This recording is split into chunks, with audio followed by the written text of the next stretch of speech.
Movies देखना किसे पसंद नहीं। जब भी फ्री टाइम मिलता है हम लोग अपने पसंदीदा मूवी देख लेते हैं।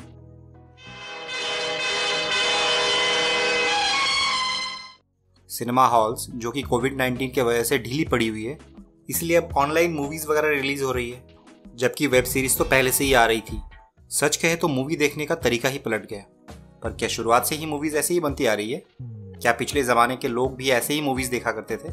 तब आवाज कैसे होते थे? टेक्नोलॉजी आने से पहले कैसे चलते थे? और इधर इंडिया में ही सही इसका क्या इतिहास है? आखिर कौन लाया यहाँ, और वो कौन है जिसने इसे इतनी ऊंचाई तक लेकर गया? मॉडर्न जमाने में बॉलीवुड कैसे दुनिया में एक बेहतर मुकाम हासिल किया? आज हम इन्हीं पर बात करेंगे।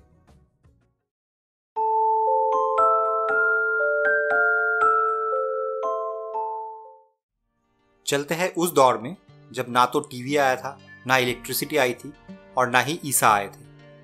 बात है ईसा पूर्व 600 साल की, जब ग्रीस में बड़े बड़े ओपन ग्राउंड्स में थिएटर प्ले हुआ करता था। स्टेट सिटी एथेंस, जो कि तब कल्चरल, पॉलिटिकल और रिलीजियस प्लेस हुआ करता था, वहां तब गॉड डायनासिस को ऑनर करने के लिए डायनोसिया फेस्टिवल मनाने के लिए थिएटर्स बनाया जाता था। ये थिएटर आज के किसी टेनिस या बैडमिंटन या बहुत छोटे से क्रिकेट ग्राउंड जैसे हुआ करते थे, और इनके चारों तरफ दर्शकों के बैठने का जगह हुआ करता था, ताकि हर तरफ से दर्शक इन प्लेस के मजे ले सके। उन थिएटरों में मेनली कॉमेडी और ट्रेजेडी वाले प्लेस ही होते थे, और जो सबसे पुराने एक्टर माने जाते हैं वो उस समय के ग्रीक एक्टर थेस्पिस है, और उन्हीं को फादर ऑफ ट्रेजेडी भी कहा जाता है। एथेंस ने फिर इन थिएटर प्लेस को अपने कॉलोनीज में धीरे धीरे फैलाया, और मॉडर्न थिएटर्स में ड्रामा परफॉर्मेंस के साथ म्यूजिक थिएटर्स भी इंक्लूड होते हैं। इसके बाद आया ओपेरा, जो कि 16th सेंचुरी के एंड में इटली से शुरू होता है। ओपेरा में मेनली म्यूजिक लीड रोल में होता है, और ये पार्ट प्ले करने वाले मेनली सिंगर्स होते हैं। इंग्लैंड, यूएस, ऑस्ट्रेलिया, इटली के साथ दुनिया के कई देशों में ओपेरा बहुत ही फेमस है, जबकि इंडिया में ये उतना फेमस नहीं है। दुनिया में कई जगहों पर वर्ल्ड फेमस ओपेरा हाउसेस हैं। ऑस्ट्रेलिया के सिडनी को जब भी कोई याद करता है तो जो लोटस टाइप का इमारत सबसे पहले नजर आती है वो दुनिया की सबसे बेहतरीन ओपेरा हाउस है। अब आते हैं फिल्मों में। इसका इतिहास क्लियरली तो कोई नहीं बता सकता। 1890 के दशक में मोशन पिक्चर्स के जरिए पहले किनेस्कोप आया। ये एक मशीन होती थी जिसके टॉप साइड से कोई एक जन कुछ सीरीज ऑफ इमेजेस को देख सकता था। ये इमेजेस ऐसे सेट किए जाते थे जिससे कि ऐसा लगे कि सामने दिख रहा पिक्चर मूव कर रहा है। तब मोशन पिक्चर कैमरा हुआ करता था जिसमें एक साथ कई पिक्चर्स को खींचा जा सकता था, ताकि एकाएक देखते वक्त यह मूविंग या चलता फिरता जैसा लगे। प्रोजेक्टेड सिनेमाटोग्राफिक मोशन पिक्चर्स को पहला ब्रेक थ्रू मिला 28 दिसंबर 1895 को, जब ल्यूमियर ब्रदर्स ने पेरिस में 10 शॉर्ट फिल्म्स के कमर्शियल पब्लिक स्क्रीनिंग किए। ऐसा नहीं है कि यही पहली बार था, इससे पहले भी स्क्रीनिंग की गई थी, पर क्वालिटी, फाइनेंशियल बैकिंग और लक ये सब साथ ना होने की वजह से वर्ल्ड वाइड सक्सेस नहीं मिली थी। और इसके बाद से ही फिल्म प्रोडक्शन कंपनीज और स्टूडियोज पूरी दुनिया में फैलने लगा, और साथ ही साथ स्पेशल इफेक्ट्स भी यूज हुए। टेक्निकल इंप्रूवमेंट्स के वजह से 1906 तक फिल्म्स की लेंथ बढ़ के 60 मिनट तक पहुंच गई, पर तब तक फिल्म्स साइलेंट ही होते थे। 1920 तक आते आते सिंक्रोनाइज्ड साउंड रिकॉर्डिंग किए जाने लगे। कलर फिल्म्स आई 1930 तक। हैरानी की बात है कि अर्ली 50 तक 3D फिल्म्स भी अमेरिकन थिएटर्स में आने लग गए थे। यहाँ बता दें कि अमेरिका की लॉस एंजलिस की फिल्म इंडस्ट्री, जो कि दुनिया में प्रॉफिट के हिसाब से नंबर 1 है, उसको हॉलीवुड के नाम से जाना जाता है, और इसी नाम के मिलता जुलता नाम से दुनिया भर के फिल्म इंडस्ट्रीज को कहा जाता है। जैसे Hindi film industry Bombay based है, इसीलिए इसका नाम पड़ा है बॉलीवुड। सिमिलरली बंगाली सिनेमा कोलकाता की टॉलीगंज बेस्ड है, इसीलिए टॉलीवुड। नेपाल की काठमांडू बेस्ड है तो कॉलीवुड। पाकिस्तान की लाहौर बेस्ड है, इसीलिए लॉलीवुड जैसे नाम है। अब ये हॉलीवुड नाम कैसे पड़ा, इस पर अलग अलग कहानियां हैं, इसीलिए हम इस पर नहीं घुस रहे हैं। पर एक नाम जो इन कहानियों में कॉमन है वो है H.J. व्हिटली, जो कि एक रियल एस्टेट डेवलपर थे, और ये जो भी कहानियां हैं वो 1880 से लेकर 90 के बीच के समय के हैं। ये तो हो गई वर्ल्ड सिनेमा की हिस्ट्री। अब आते हैं इंडियन सिनेमा पे। इसका इतिहास भी नया नहीं है। इंडिया की पहली फुल लेंथ फीचर फिल्म है राजा हरिश्चंद्र, और ये 1913 में रिलीज हुई थी। 40 मिनट वाले इस फिल्म को पहले 21 अप्रैल को ओलंपिया थिएटर बॉम्बे में प्रीमियर किया गया, फिर 3 मई को थिएट्रिकल रिलीज किया गया। इसके writer, producer, director, editor, processor जैसे कामों की जिम्मेदारी में थे दादा साहेब फाल्के। वैसे उनका असली नाम था धुंधीराज गोविंद फाल्के। उन्हें फिल्म मेकिंग का ख्याल तब आया जब वो 1906 में बॉम्बे के एक थिएटर में फिल्म लाइफ ऑफ क्राइस्ट देखे। इसके बाद लंदन जाके 2 हफ्ते फिल्म मेकिंग सीख कर आए और फाल्के फिल्म्स कंपनी बनाए। तब जाकर राजा हरिश्चंद्र बनी। ऑब्वियसली ये फिल्म साइलेंट थी और साइलेंट होने के चलते बीच बीच में फुल स्क्रीन इंग्लिश, हिंदी और मराठी में डिस्क्रिप्शन दिए गए। तब फाल्के साहब को फीमेल रोल प्लेयर्स नहीं मिल पाए थे, इसी के चलते इन रोल्स को मेल प्लेयर्स ने ही अदा किए। आप चाहे तो इस फिल्म को आज भी देख सकते हैं, ये ऑनलाइन प्लेटफॉर्म्स पर अवेलेबल है। इसके बाद से ही उनके साथ साथ औरों ने भी कई फिल्में बनाए। साथ ही साथ साउथ इंडिया, बंगाल से लेकर और भी कई जगह पर इंडियन फिल्में बनने लगी। तब की फिल्में यहाँ पौराणिक कहानियों पर बेस्ड होते थे, जबकि हॉलीवुड में एक्शन फिल्में बन रही थी। इसके बाद अलग फिल्में बनी। कई फिल्मों को ब्रिटिश राज ने बैन भी किया, जैसे इंडियन फ्रीडम फाइटर्स को हीरो की तरह दिखाने के चलते 1930 में RSD चौधरी प्रोड्यूस्ड रथ को किया गया। इसी बीच द ग्रेट पृथ्वीराज कपूर भी बॉम्बे के इंपीरियल फिल्म्स कंपनी ज्वाइन किए और अपना एक्टिंग करियर स्टार्ट किए।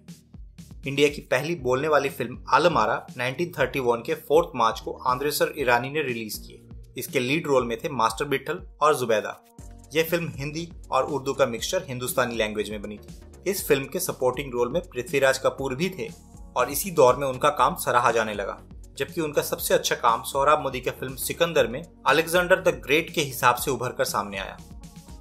1929 और 33 के बीच में 3 बेहतरीन अदाकारा जन्म लिए। ये थे नरगिस, मधुबाला और मीना कुमारी, जो आगे चल के हिंदी फिल्म जगत को अपने अदाओं के जादू से नया मुकाम दिए। इन तीनों के असली नाम थे रिस्पेक्टिवली फातिमा राशिद, मुमताज जहान बेगम दहलवी और महजबीन बानो। 1935 में फिल्म धूप छाव से प्लेबैक सिंगिंग का सिलसिला शुरू हुआ और 1937 में पहली colourful Hindi feature film Kishan Kanhaiya बनी।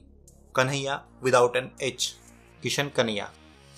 1940 के आखिर से लेकर 60 तक के समय को हिंदी फिल्मों का गोल्डन एज कहा जाता है।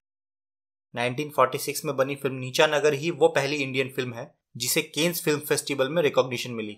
यही वो सिंगल फिल्म है जिसे इंटरनेशनल अवार्ड पाम d'Or से नवाजा गया। पाम d'Or बहुत ही बड़ी एक इंटरनेशनल प्लेटफॉर्म है जिसे पहले grand pics the festival international the film के नाम से जाना जाता था। नीचा नगर को लिखे थे ख्वाजा अहमद अब्बास और हयातुल्लाह अंसारी, प्रोड्यूस किए थे राशिद अनवर और डायरेक्ट किए थे चेतन आनंद ने। इसमें रोल प्ले किए थे रफीक अहमद, उमा आनंद, रफी पीर, हमिद भट्ट, कामिनी कौशल जैसे कलाकार। और इसी 40s के दौर में पहली बार नजर आए हिंदी फिल्म जगत के 3 नायाब हीरे, राज कपूर, दिलीप कुमार और देवानंद। और आए ये 3 खूबसूरत एक्ट्रेसेस, नरगिस, मधुबाला और मीना कुमारी।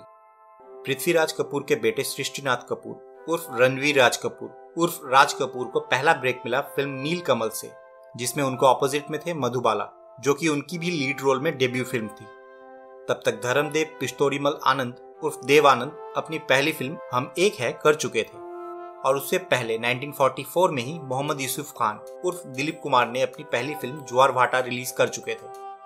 46 में मीना कुमारी ने लीड रोल करना स्टार्ट किया बच्चों का खेल से, जबकि 13 साल की चाइल्ड आर्टिस्ट ही सही नरगिस 1942 में फिल्म तमन्ना के जरिए अपने एक्टिंग से सबको मेस्मराइज कर चुकी थी।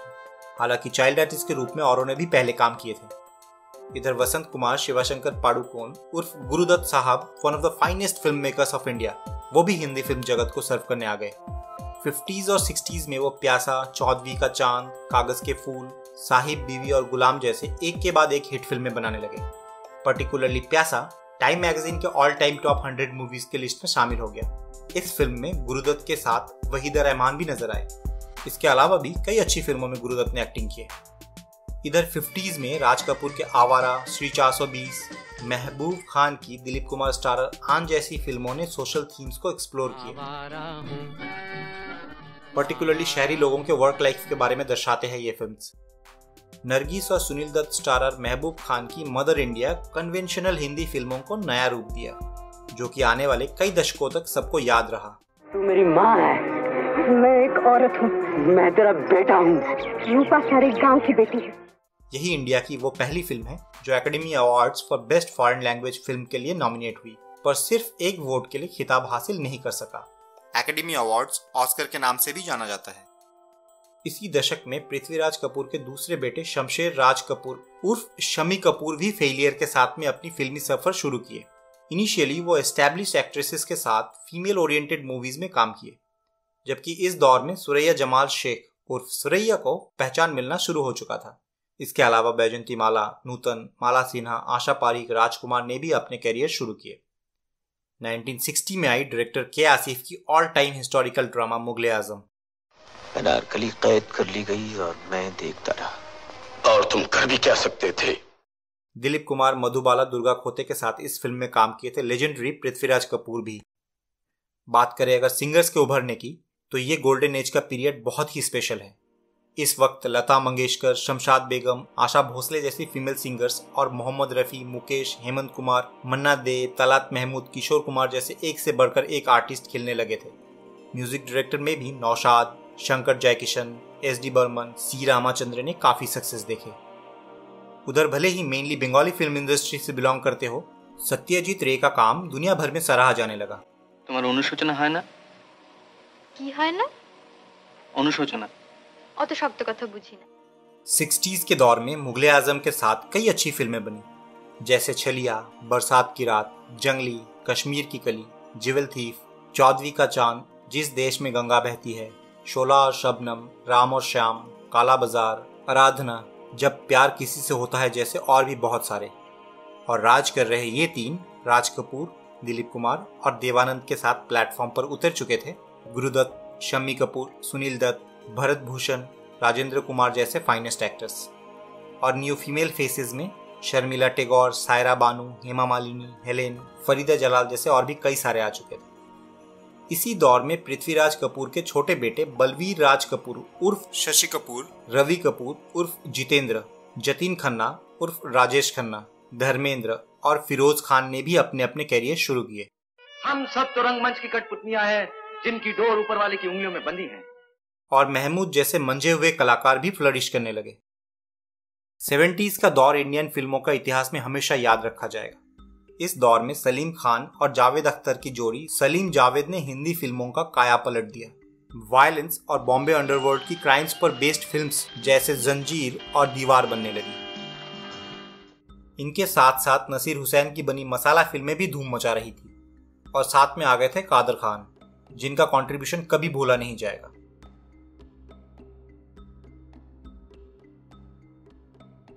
इसी जमाने में बॉलीवुड टर्म्स फेमस होने लगा। रियलिस्टिक पैरेलल फिल्में बनने लगे अब, और नए बड़े चेहरे आए जैसे विनोद खन्ना, जया भादुरी, हरिहर जेठालाल जड़ीवाला उर्फ संजीव कुमार, शत्रुघ्न प्रसाद सिन्हा मतलब शत्रुघ्न सिन्हा, जीनत खान उर्फ जीनत अमान, ऋषि कपूर, डिम्पल कपाडिया, भानुरेखा गणेशन उर्फ रेखा, शबाना आजमी, अमोल पालेकर और नसीरुद्दीन शाह। और एक बड़ा सा चेहरे वाला लंबा चौड़ा इनकलाब श्रीवास्तव। नहीं समझे? सदी के महानायक अमिताभ बच्चन। जी हाँ, उनका असली नाम इनकलाब श्रीवास्तव ही है। हार जाता है? हाँ मौसी, अब ये कमबख्त जुआ चीज ही ऐसी, अब मैं क्या कहूँ। और सलीम जावेद की मूवी जंजीर से ही उन्होंने अपना सक्सेस देखना शुरू किए। कहा जाता है कि इस डुओ के कामों की वजह से ही उनका नाम एंग्री यंग मैन पड़ गया। जाओ पहले उस आदमी का साइन लेकर आओ जिसने मेरे हाथ पे ये लिख दिया था। एक से बढ़कर एक फिल्में बनने लगी, वो भी ज्यादा क्वांटिटी में। कितने नाम लूं? जॉनी मेरा नाम, सच्चा झूठा, हाथी मेरा साथी, कटी पतंग, पाकिजा, बॉबी, यादों की बारात, रोटी कपड़ा और मकान, Sholay, Laila Majnu, Amar Akbar Anthony, dream girl, मुकद्दर का सिकंदर, मिस्टर नटवरलाल जैसे कई सारे, एक से बढ़कर एक। 80s के दौर के शुरुआत में ही यहाँ संगीत की दुनिया में तहलका मच गया, जब 1980 में फिरोज खान और जीनत अमन स्टारर कुर्बानी फिल्म के एक गाना चला,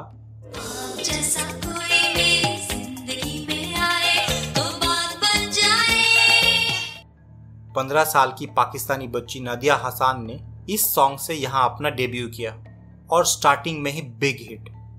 दुनिया भर में ये लड़की फेमस हो गई। इसके ठीक बाद अपना एल्बम डिस्को दीवाने भी लॉन्च किया और वो भी हिट। इसके 2 साल बाद बप्पी लहरी और यंग मिठुन चक्रवर्ती का जुगलबंदी वाला डिस्को डांसर सॉन्ग फिल्म जितना ही ब्लॉकबस्टर रहा।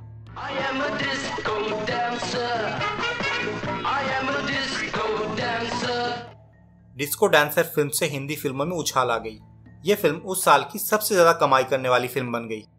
कमर्शियल फिल्में काफी बनने लगी, जैसे शान, नसीब, याराना, क्रांति, प्रेम रोग, नमक हलाल, सत्ते पे सत्ता, हीरो, तोहफा, प्यार झुकता नहीं, राम तेरी गंगा मैली, गिरफ्तार, मर्द, तेजाब, राम लखन, मैंने प्यार किया, क़यामत से क़यामत तक, चालबाज और ऐसे कई सारे। मिठुन चक्रवर्ती के जैसे अनिल कपूर भी इस दौर में पूरी तरह से फ्लरिश किए। नए चेहरे जैसे जैकी श्रॉफ, संजय दत्त, सलमान खान, आमिर खान, गोविंदा, सनी देओल, श्रीदेवी, माधुरी दीक्षित, जूही चावला भी इसी दौर से शुरू किए। अब आते हैं 90s में।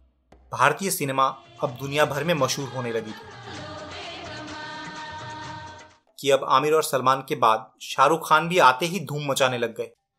आपके हाथों में जादू है निशा जी। आज पहली बार हमने इतना अच्छा हलवा खाया है। राज, अगर ये तुझे प्यार करती है तो ये पलट के देखेगी।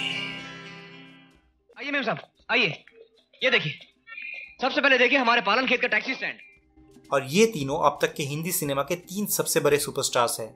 इनके फिल्में आज आई मतलब 100 करोड़ तो मिनिमम पक्का है, आगे चाहे जितनी भी चली जाए। साथ में 90s में ही आए अजय देवगन, अक्षय कुमार, सुनील शेट्टी, ऐश्वर्या राय और रवीना टंडन से लेकर और भी कई सारे स्टार्स। फिल्में भी वैसे ही बने, लम्हे, साजन, खुदा गवाह, हम आपके है कौन, DDLJ, दिल तो पागल है, राजा हिंदुस्तानी, कुछ कुछ होता है, गुलाम से लेकर और भी बहुत सारे। मैं हूँ इंस्पेक्टर विक्रम सिंह। वैसे अक्षय कुमार का असली नाम है राजीव हरिओम भाटिया और अजय देवगन का असली नाम है विशाल वीरू देवगन, जबकि आमिर खान का पूरा नाम है मोहम्मद आमिर हुसैन खान और सलमान खान का पूरा नाम है अब्दुल रशीद सलीम सलमान खान। साल 2000 से लेकर अब तक हिंदी सिने वर्ल्ड ने और भी ज्यादा नाम किए। नायडू साहब से मेरी बात हुई है, पुलिस पार्टी अभी आती है। कब आएगी पुलिस पार्टी? कब आएगी? हम सबके मरने के बाद आएगी पुलिस। वर्ल्ड लेवल एक्टर से लेकर singers, technology, budget, action director, हर एक पायदान में आज बॉलीवुड दुनिया को पीछे छोड़ रहा है। छोड़ना मत इसको, मर्डर कर देना इसका। तुम मेरे को मारेगा। लंच बॉक्स, 3 इडियट्स जैसी फिल्में दुनिया भर में नाम कमाए हैं। बाहुबली, दंगल जैसी फिल्में हजारों करोड़ का कलेक्शन कर रहे हैं।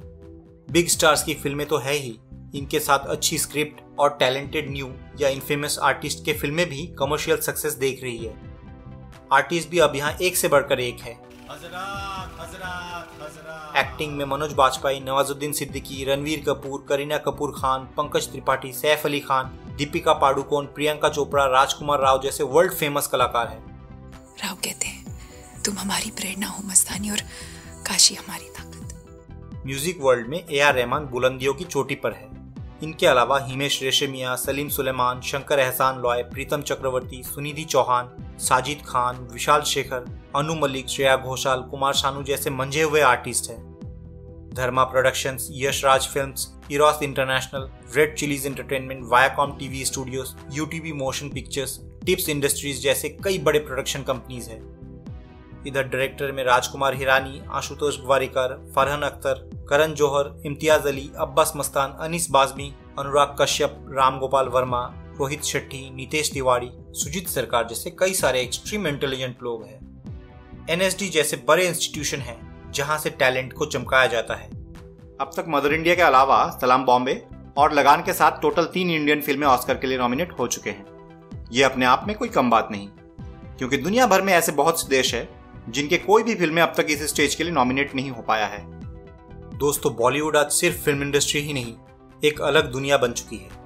आज यहाँ UK, France, Sri Lanka, Pakistan, Uzbekistan, US, Australia, Thailand से लेकर कई सारे मुल्कों से आर्टिस्ट काम करके अपना किस्मत आजमा चुके हैं और कई तो आज भी यही कर रहे हैं। टैलेंटेड लोग चाहे कैसे भी क्यों ना दिखे, अगर टैलेंट है तो बॉलीवुड है। आज हमारा इंडिया दुनिया में सबसे ज्यादा फिल्में बनाने वाली कंट्री बन चुकी है। 2010 का डिकेड फिल्में देखने का तरीका बदल दिया।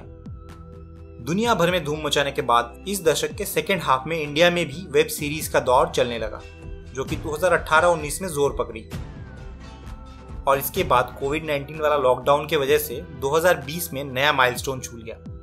अब कई बड़ी फिल्में भी OTT प्लेटफॉर्म्स में ही रिलीज हो रही है और कॉन्टेस्ट भी दमदार होने लग गए। अब तो यहाँ सिर्फ कुछ ही सुपरस्टार्स को छोड़ के बाकी लोग इस प्लेटफॉर्म में अपना किस्मत आजमा रहे हैं। सोच के बोलो साहब, मालूम कौन है? अरे होगा कोई 2 टक्के का पंटर। दोस्तों, बात करेगा सिक्स सेंस की, तो मेरा सिक्स सेंस कहता है कि जिस तेजी से हमारा ये इंडस्ट्री आगे बढ़ रहा है, बहुत जल्द ही हम अर्निंग्स के मामले में भी दुनिया में सबसे ऊपर रहेंगे, बशर्ते इस इंडस्ट्री में किसी का बुरी नजर ना पड़े। क्योंकि रिसेंट ईयर्स में काफी कुछ देखने को मिला है। दुनिया में ऐसे कई देश हैं जहां ऐसे इंटरफेरेंस के चलते फिल्म इंडस्ट्री कोलैप्स कर गया। अगर हम भी उसी रास्ते में आ गए तो ये हमारे लिए भी बुरा साबित हो सकता है। देखा जाए तो दायरे में रह के ही अपने तरीके से इस इंडस्ट्री ने हमेशा देश को रेवेन्यू और जॉब्स जनरेट करके दिया है, और वो भी बड़े फिगर्स में। ये जैसा है वैसे ही रहने दिया जाए। आई फील प्राउड कि बॉलीवुड हमारे देश में है। बाकी आपको क्या लगता है? आप खुद ही सोचिए।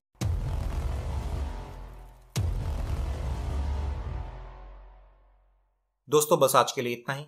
उम्मीद है आपको ये एपिसोड पसंद आई होगी। हम मिलेंगे अपने अगले एपिसोड में, तब तक के लिए बाय बाय।